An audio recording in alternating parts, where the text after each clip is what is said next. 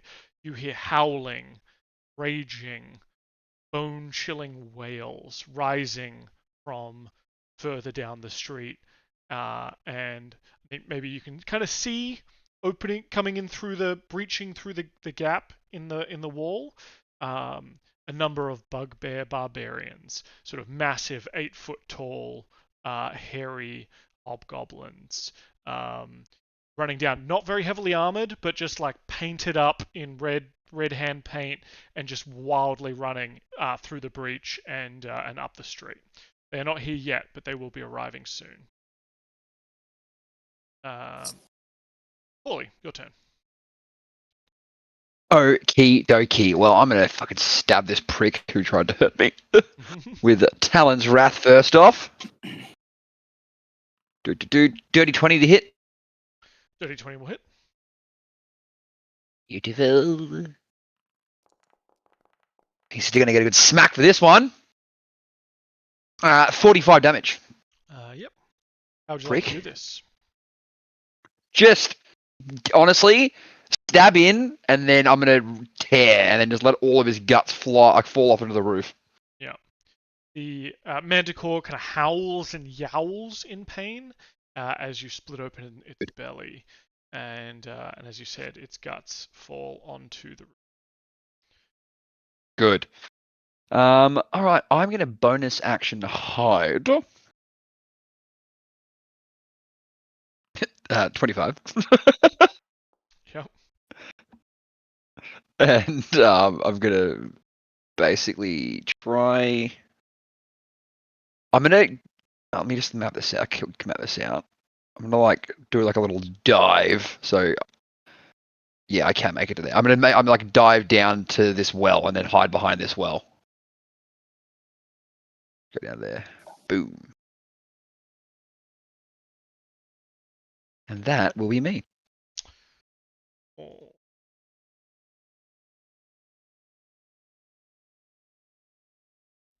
I think the hobgoblin captain kind of hears that, or at least is kind of aware of that manticore dying up there. Is not very happy about it. He turns and orders like one of his sort of sergeants to take it to contingent and go check it out.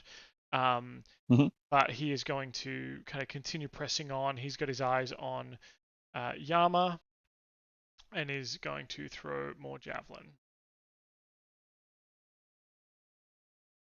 But I think a 17 will not hit. The manticore that's up in your grill, Yama, it's going to try and bite you and claw at Umami. 24 to hit on you for 12 bite damage. Yep. And then claws into Umami. A 10 will not hit. Aelith, your turn, and then it's Yama. Okay, I am going to drop down off the roof. How do I there? Yeah, and then I'm going to move a further. So I've moved 10, dropped 10, 20 up here. Oh, actually, I'll go to that. Give me a acrobatics check to see how smoothly you jump off this building. And land in the street. Unnatural 20. Unnatural 20? Then yeah, you're fine. Could have gone either way. I feel like gone very differently. Feel like I jump over. Yeah. Yeah, that is true. I jump over to like these boxes and then like climb down. Yep. And yeah, I'll just I'm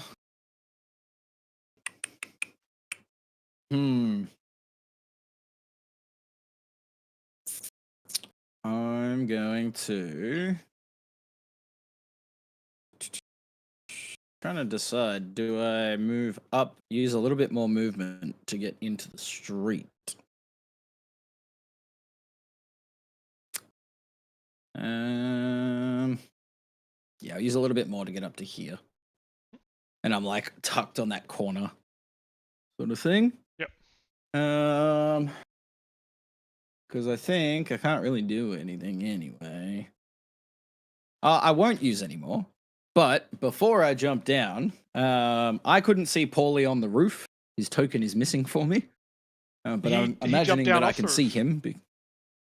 I'm behind a well and sneaky. Okay, well, I can't help you then. Actually, no. You know what? I'm going to stay up here. Can I use that acrobatics to jump across to the other roof? Sure. Oh my god, I need to fix my height again. Yeah. Yeah, up to you. Why can't I? I can't change my height now. Oh, there we go. Fixed. 20. So I was here. So 1, 2, 10, 20, 30. So I'd be over here. All right. And then I will use another 30 to go 10, 20, 30.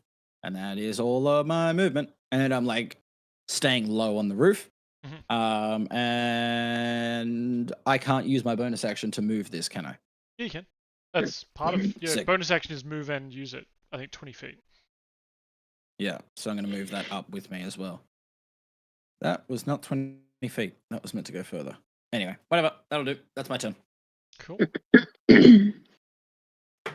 Yama, and then we've got Karu.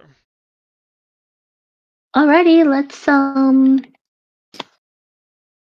let's go with Yama first, so we can see if we can save Umami's movements. Alright. Pew pew pew! Coming in with the sword, coming in hot. Wu-Tang sword.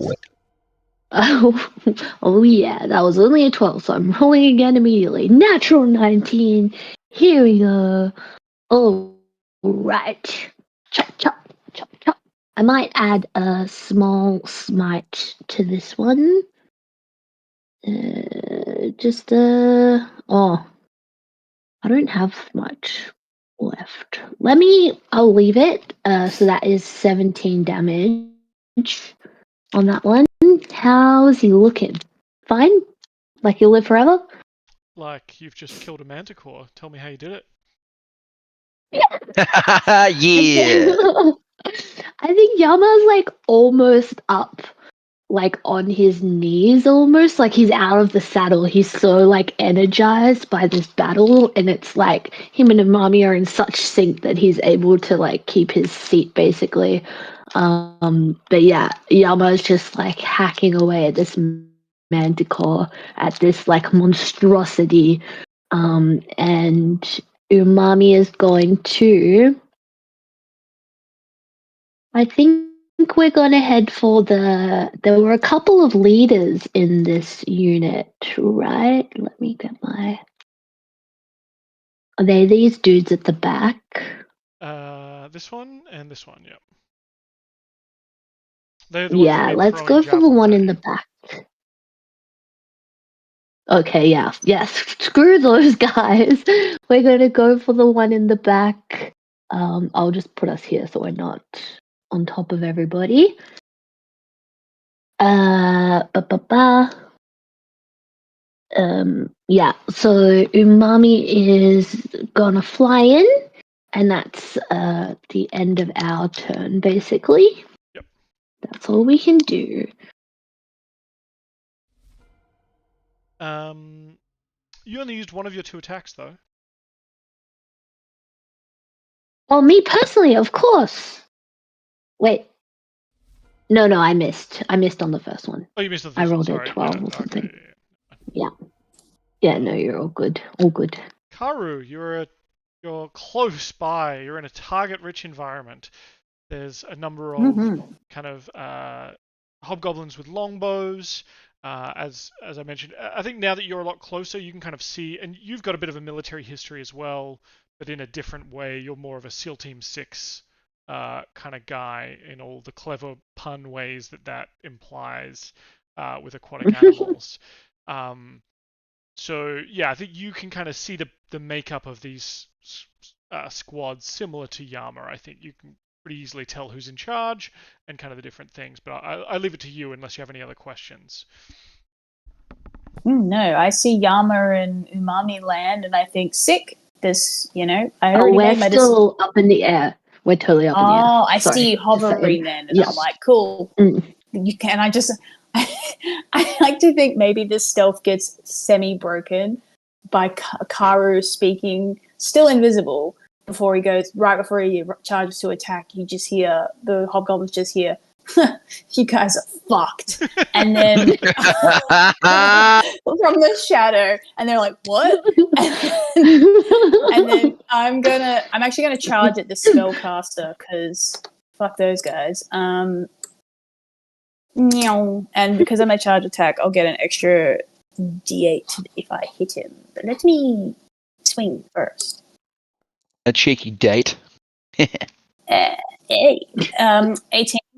damage. 18 to hit. Sorry. 18. You have advantage as well in case you want to fish for the crit. I do. Thanks to Aelith's invisibility damn it. nonsense. I was so close. Well, a 29 is going to freaking hit. Yeah. So 13 slashing damage, plus. Where is it? I'll just do this.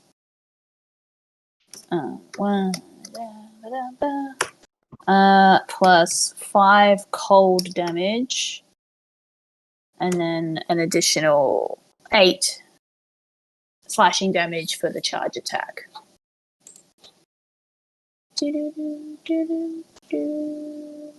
Yep.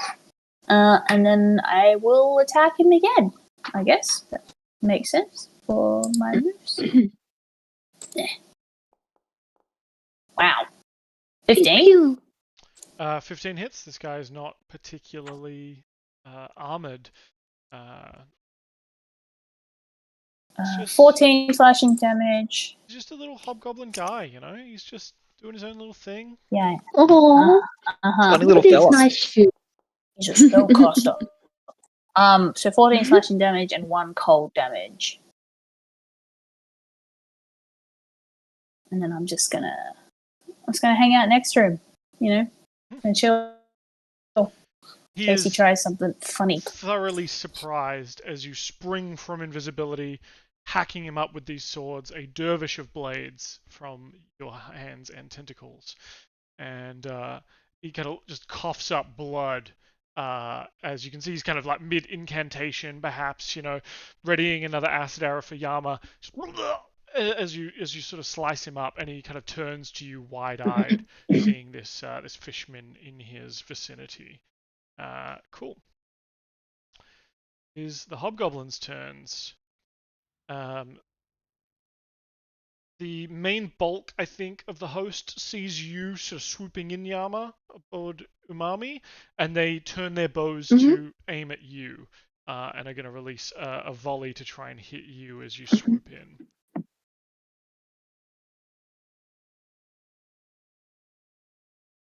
First one will definitely...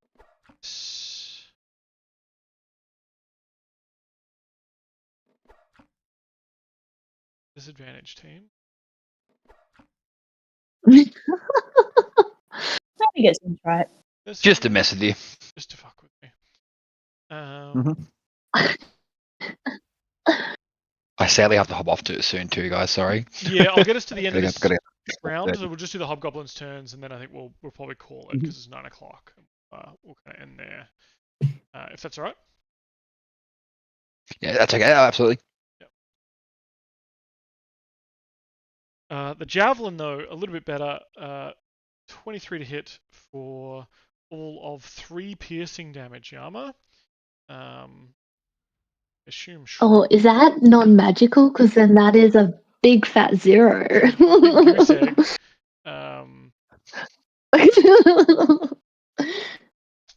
One of the other. Oh, so y'all were just getting, you know, like picked at. It's great. Yeah. How heroic. One of the hobgoblins leaps at you, though, Karu, rushing you. 14 to hit, I think, will not hit. And these two guys kind of drop their bows and draw their blades and come in to attack you as well. But with a 6, it's not going to be enough. No. The mage, turns to you and kind of eyes wide. You see him, seeing that his death perhaps is somewhat imminent. He is going to reach out and begin channeling a spell. Now, does your... I would like to attack him.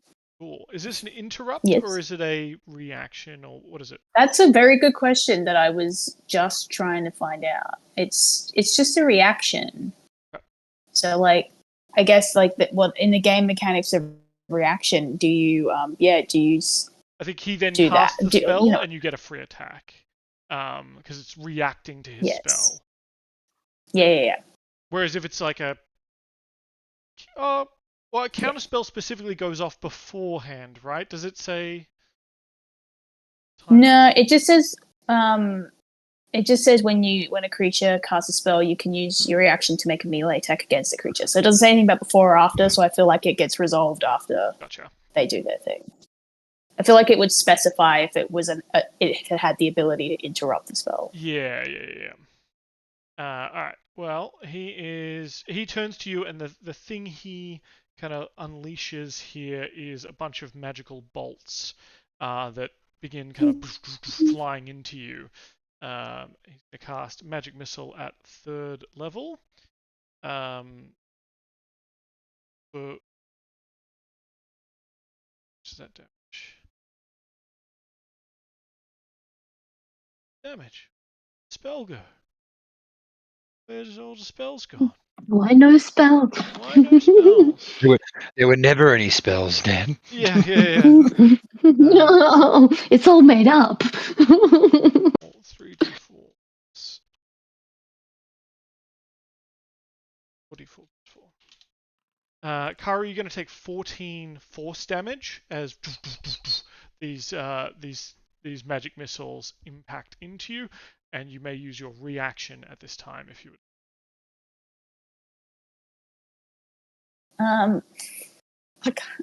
I kind of want to use the Ring of Treachery reaction and just send that damage back at him. Well, the Ring Hell of yeah. I love that. That's cool. The Ring of Treachery, while wearing this ring, when you are damaged, you may use a reaction Only has to 3 expend uses a though, right? charge and transfer that damage to a random creature within 60 feet. All charges are restored when you finish a long rest. So it's random. I remember we talked about this because we figured that if it landed on Yama, he'd be able to take it. That's why it was better on Karu. I still want to do it. Random creature, let's go. Sure. How many have we got here? 1, 2, 3, 4. How many people? Does it include Karu? I'd say not. I think it's. I feel like that would be so rude. That would be really rude. The hobgoblin holds up a reverse card. Yeah. Do you want to roll a d15 for me, and we'll go left to right, top to bottom. Okay. Oh, 15. Did I actually roll it, or did just... Okay. Wow. Wild. I think so. 1d15. Yeah. So yeah, you absolutely. What does that look like? This Ring of Treachery? Does like the spell itself bounce off you, or just the damage? Like, you tell me. I think what happens is, because it's part of a reaction, I think the tentacle that has the ring on it just like whips in front of Karu, and essentially like the wind gust. It's almost like it's emulating the wind that the dragon was doing as its like main attacks. It almost like takes that as a concept, and so he whips his tentacle super fast, and it just like wobbles all the missiles, and then they ricochet to whoever the hell died. Yeah. One of the hobgoblin kind of archers who are shooting just on the other side of the street from you is just all of a sudden and just like flung into the cobblestones, into the dirt, and lays motionless, lifeless on the street.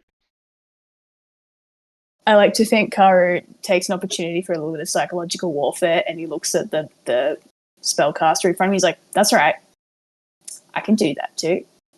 Like he just almost like yeah, I just cast that.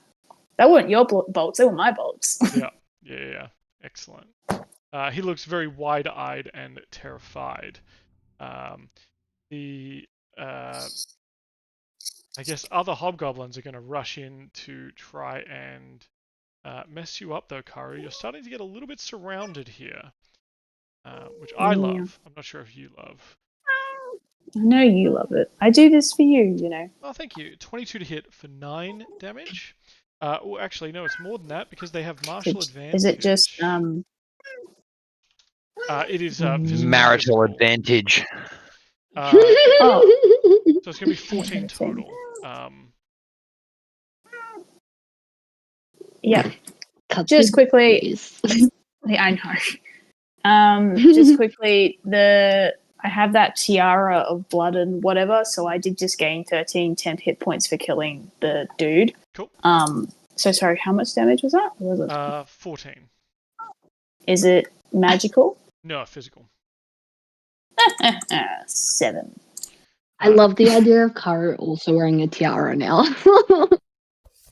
I didn't realize. And then an additional 15 physical damage as, you're kind of surrounded by these hobgoblins, and they seem to work better arm in arm with each other. You know, that kind of martial. In a mechanical level, they do more damage if they have allies next to them, right? So that's totally fair. I just want to double check because I can see that it's saying my AC is 17 in Foundry, but because of hybrid transformation, I actually have an armor class of 18. Okay. So this was a 19 that hit. I don't know. Yeah. But yeah. I just, if you get a 17. Yeah. Gotcha. Thank you. Cool. All right, that is the end of the round. So I think we'll end it there as the fighting in the street continues. Though there's kind of a moment of silence, sort of the battle in the street begins to catch its breath, and that bone-chilling wail begins to rise from the darkness. One voice, then another, then a dozen more, echoing like the dead screaming from beyond the veil. Out of the smoke charge massive bugbears, fur bleached ghost white, painted with red war paint, eyes wild with murderous fury. Each clutch brutal great axes and the crude symbols of the red hand and death painted all over them. They pound towards the street with terrifying speed, howling their banshee battle cries.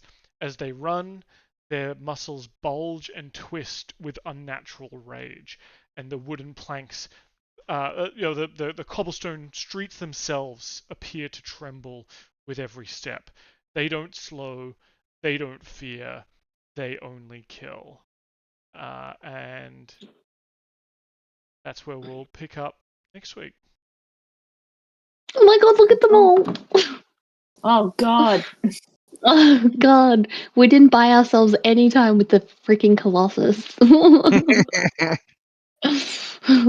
Welcome to Wave 2, which is where we'll kickstart straight away going into next week's session.